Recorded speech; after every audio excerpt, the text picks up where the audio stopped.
그런데 아드보카트 감독이 이 쉐리코 카림을 손흥민을 괴롭히기 위한 비장의 무기로 준비했다는 게 어디서 나오냐면,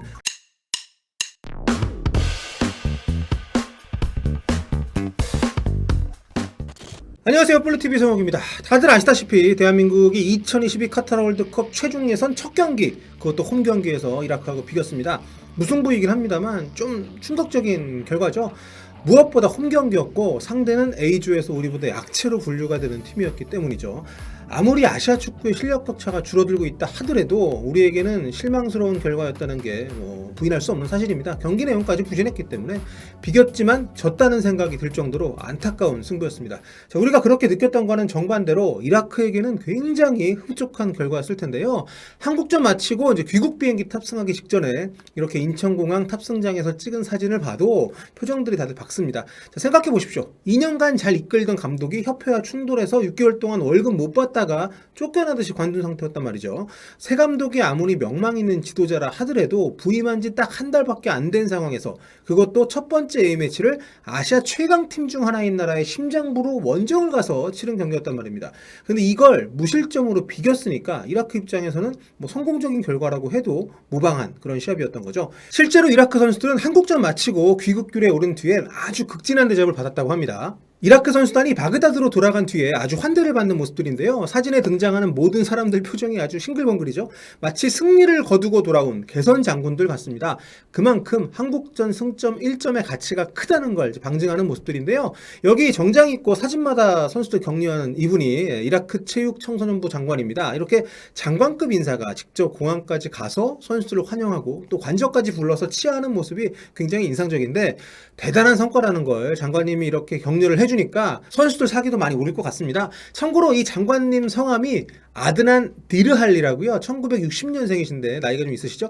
우리와도 인연이 꽤 있는 분입니다. 80년대에 이라크 대표팀 수비수로 활약을 하면서 A매치를 무려 121경기나 뛰었던 대단한 분이죠. A매치 골도 8골을 넣었고요. 그중 한 골이 바로 이 장면, 1984년 4월 서울에서 왼발로 넣은 중거리골입니다. 이 경기가 이제 LA 올림픽 축구 최종 예선전이었는데 이때는 연령 제한이 없어가지고 A 대표팀들끼리 붙었습니다. 나이 제한이 없어가지고 이제 우리가 이 골을 내주면서 패배를 했고 올림픽에 못 나가게 됩니다. 이라크가 이제 우리 잡고 올라가서 이제 사우디, 카타르와 함께 올림픽 본선에 진출을 했었고요. 이 시절이 이라크 축구 전성기여서 이제 이라크가 2년 뒤에 멕시코 월드컵 본선에도 사상 처음으로 나갔습니다. 그때 우리가 같이 나갔었는데, 참고로 이 디르알 장관님 골로 친 이 경기가 우리가 이라크한테 졌던 마지막 시합입니다. 그 뒤로 엊그제 무승부까지 포함하면 11경기 연속 무패, 그러니까 4승 7무니까 좀 많이 비기긴 했습니다만 어쨌든 우리가 한 번도 진 적은 없습니다.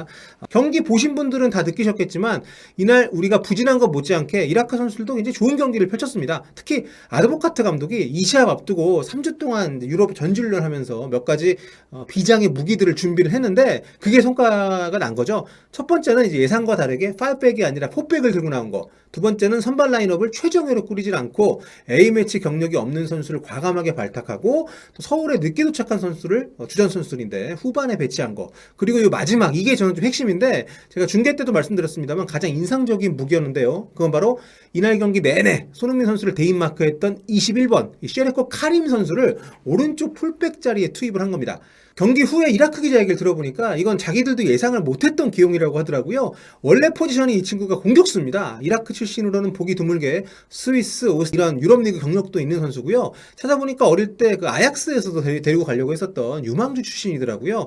근데 좀 잘 안 풀려가지고 2년 전에 이라크 리그로 복귀를 한 상태인데, 이 선수가 원래 포지션이 스트라이커예요. 예, 스트라이커나 윙어로 주로 뛰는 선수입니다. 나이가 96년생이니까 어린 선수는 아닌데 A매치 경력도 이번 경기 이전까지는 5경기 한 골 정도였으니까 대표팀에서 입지가 별로 없는 선수였죠. 그런데 아드보카트 감독이 전지훈련 때부터 아예 이 친구를 점 찍었다고 합니다. 손흥민 전담 마크 시키는 선수로. 이라크가 유럽 전원, 그러니까 스페인하고 터키를 오가면서 친선 경기를 4경기를 치렀는데요. 아드보카트 감독이 전 경기를 다 비공개로 치르기를 원했다고 해요. 전술 노출을 꺼렸기 때문에.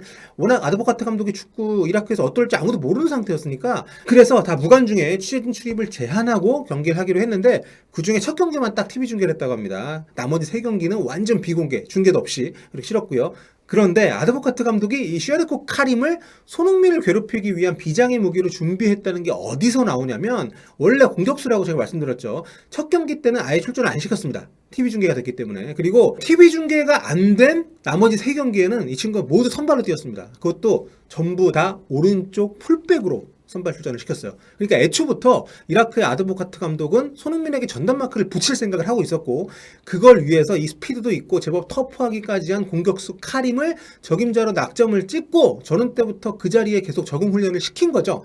제가 말씀드렸죠. 이 친구가 대표팀 입지가 별로 없는 선수가 원래 공격수이기 때문에, 자, 이 전훈에서의 이 정보가 없었다면 이 선수가 수비수로 전환해서 나올 거라는 예상을 전혀 할 수가 없는 그런 상황이었다는 겁니다. 그러니까 현지 기자들도 뭐 예측을 전혀 못했을 정도로 뜻밖의 기용이었고, 경기 보시면 진짜 손흥민이 내려가든 올라가든 뭐 사이드로 가든 중앙으로 침투하든 계속 따라붙으면서 손흥민 선수를 견제를 하더라고요. 본인도 이날 활약이 만족스러웠는지 이렇게 인스타그램 본인 계정에 손흥민 선수한테 태클하는 사진을 올렸더라고요. 아니, 공격수잖아요. 그런데 본인에게 어떻게 보면 좀 부담스러운 혹은 맞고 싶지 않은 그런 포지션일 수 있는데, 아드보카트 감독이 그 부분을 굉장히 잘 설득을 하고 뭔가 좀 의욕을 고취시켰던 게 아닌가. 게다가 성과도 좋았기 때문에 선수 본인도 이렇게 좀 자신 있게 자신의 어떤 역할 수행에 대해서 이렇게 또 전시하는 그런 또 반응을 볼 수가 있는 것 같은데요. 그러니까 이게 우리 벤투 감독도 황희찬 선수를 윙백에 기용을 한 적이 있거든요. 근데 이 친구는 아예 윙백도 아니고 풀백이니까 완전 수비수에 가깝게, 게다가 손흥민을 전담 마크하는 역할을 맡겼음에도 불구하고 굉장히 좋은 활약을 했다는 거, 게다가 아드보카트 감독이 전원 때부터 오랫동안 준비해 왔다는 거, 한국전에서 이라크가 거둔 성과에 분명 이유가 있다는 걸 보여주는 부분인 것 같습니다. 제 생각에는 이 카림이 기량도 있는 선수입니다만 나름 유럽도 다녀오고 어릴 때 이라크에서 굉장히 주목받던 유망주 출신이기 때문에 일종의 어떤 그 자존심, 자극, 뭐냐면 동기부여 이런 걸 아드보카트 감독이 잘 끄집어낸 게 아닌가. 결국 카림의 이 포지션 파괴 활약이 이라크가 승점을 1점 따는 데 아주 기여를 했으니까요. 참고로 이라크가 이번이 이제 홈앤드 어웨이 체제로 치러진 월드컵 최종 예선 4번째 출전한 건데요. 이제껏 이라크가 상위 1, 2번 포트 소속 그룹 최상위 예상 두 팀을 상대로 한 원정 경기에서 승점을 딴 적이 한 번도 없었다고 합니다. 여기 기록 보시면 다 졌어요. 네, 이라크 원정 뭐 사우디, 일본도 다 졌는데, 그러니까 새 감독 체제로 그것도 첫 경기를 서울 원정으로 치렀는데 승점 1점을 따냈다는 것은 굉장한 성과라고 볼 수 있는, 이라크 축구 역사상 의미 있는 성과라고 볼 수 있는 그런 결과였던 거죠. 인상적인 건 최근 들어서 해외에서 성장한 유망한 선수를 이라크 축구협회가 계속 눈여겨보고 있고 대표팀 소집에도 좀 많이 반영을 할 수 있는 그런 구상을 하고 있다고 합니다. 이라크가 과거 뭐 전쟁, 또 여전히 국내 정세 불안 때문에 홈 경기도 이번 최종 예선을 중립지역에서 치러야 되는 그런 나라입니다. 그래서 굉장히 많은 이민자들이 타국으로 건너가 있잖아요. 그래서 이민자 2세들, 뭐 3세들 축구를 하는 선수들이 좀 많이 있는데 그 선수들을 대표팀으로 좀 흡수하기 위한 노력들을 굉장히 적극적으로 이제 하기 시작을 했다고 합니다. 이번에 한국전에서 데뷔한 아마르 알 아마리 16번 달고 나왔던 이 친구도 쿠웨이트에서 태어나가지고 스웨덴으로 이제 난민으로 가서 성장을 한 스웨덴 청소년 대표까지 했던 선수인데, 이 선수 같은 케이스가 앞으로 많이 늘어날 수 있다는 거죠. 실제로 지금 이라크가 올림픽 대표팀, 그러니까 U23, 23세 이하 대표팀도 소집이 돼가지고 경기를 치르고 있는데, 여기에 맨유 소속의 2003년생 유망주인 지단 이크발 선수가 뛰고 있습니다.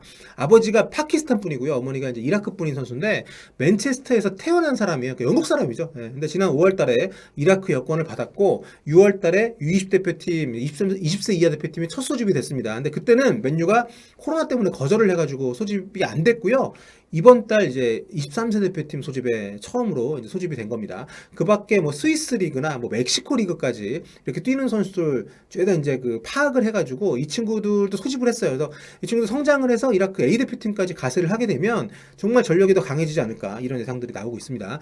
이라크 축구협회가 이 부분을 굉장히 좀 공들이고 있는 게 해외 거주 선수들을 전담하는 부서를 따로 뒀더라고요. 그러니까 이런 행정적 지원 같은 게 잘 되고 있다고 하니까 이라크 대표팀이 안 그래도 뭐 예전부터 좀 뛰어난 선수들이 많이 배출되는 나라 규모에 비해서 그런 나라이기 때문에 앞날에 대한 어떤 기대, 또 상대팀 입장에서 보면 좀 걱정, 뭐 이런 게 또 있지 않을까. 아무튼 단 한 경기일 뿐이긴 합니다만 우리에게는 꽤나 타격이 큰 시합이었기 때문에 이라크 선수들의 첫 경기 또 인상적이어서 이렇게 첫 경기 후일담을 이라크 측면에서 한번 살펴봤습니다. 우리 선수들 이라크전 무승부 씁쓸한 거 싹 잊고요, 몸 잘 추스려서 레바논전 좋은 경기 했으면 좋겠습니다. 네.